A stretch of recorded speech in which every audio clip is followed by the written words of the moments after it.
Ils traversent une route nationale au péril de leur vie. Pour se rendre à l'école, ces jeunes du quartier informel Sablance convergent au bord de cet axe très fréquenté. Pas d'éclairage, pas de passage piéton, ni même de voie de dégagement pour accéder en toute sécurité à son bus scolaire. Sur le chemin de l'école, le danger guette. On risque de se faire heurter par une voiture parce que, comme vous le voyez, ils ne s'arrêtent pas.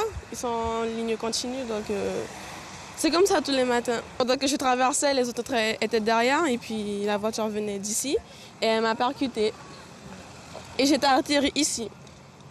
Le transport collectif est censé être le moyen le plus sûr pour se rendre dans son établissement scolaire.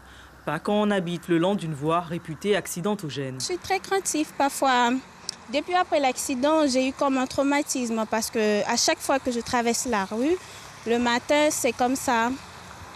Et puis depuis après ce qui s'est passé, donc j'ai eu peur pour ma vie aussi parce que parfois les voitures qui passent, parfois il y en a qui sont gentils, qui s'arrêtent pour nous laisser passer, mais il y en a qui ne s'arrêtent pas.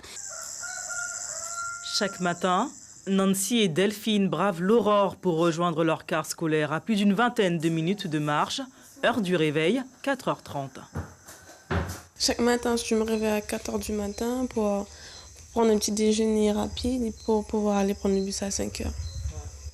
C'est fatigant ou tu as pris le rythme? Fatigant, mais je m'habitue chaque jour. Nancy a désormais son rituel. Un rituel qui a un tout autre sens depuis son accident. Elle se dit traumatisée.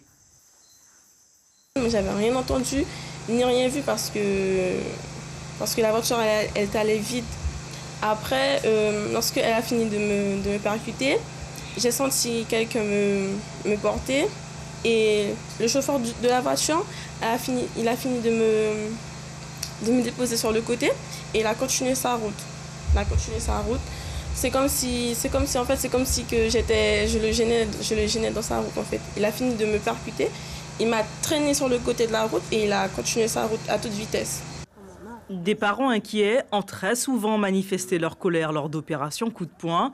Accidents à répétition, manque de signalisation ou encore d'infrastructures routières.